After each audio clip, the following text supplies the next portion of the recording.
Le président Grunitzky, c'est un homme que le peuple aimait.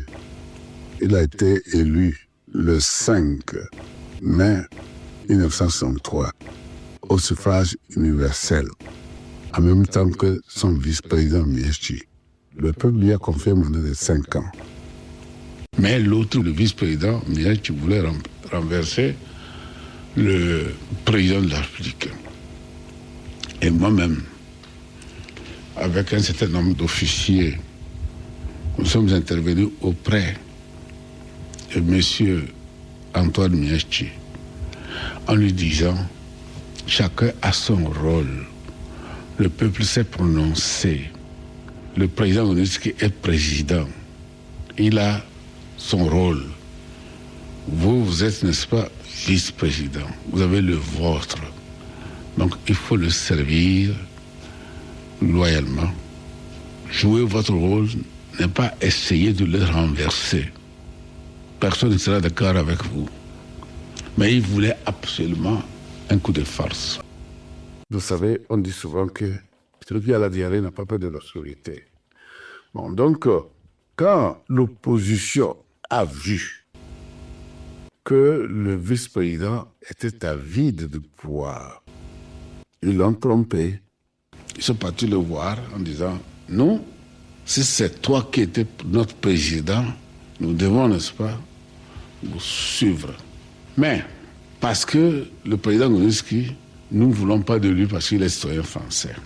Si c'est toi, il n'y a pas de problème. Toi, tu es un fils authentique.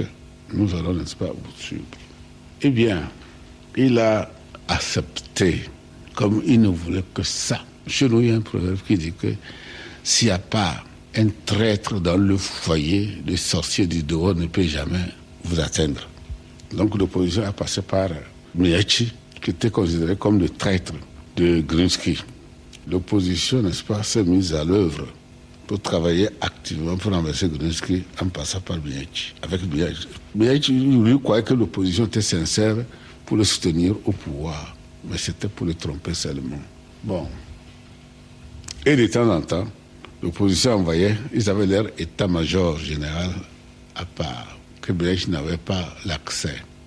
Et de temps en temps, ils envoyaient, n'est-ce pas, des personnes pour voir Miyechi en disant « Président, nous sommes venus recevoir des instructions ». Lui, il a cru qu'effectivement, les gens, n'est-ce pas, voulaient que ce soit lui qui remplace M. Nicolas Grunitzky. Hélas, il le trompait. Moi-même, je suis allé pour lui dire que non, si vous ne faites pas attention, vous allez créer une guerre civile dans ce pays.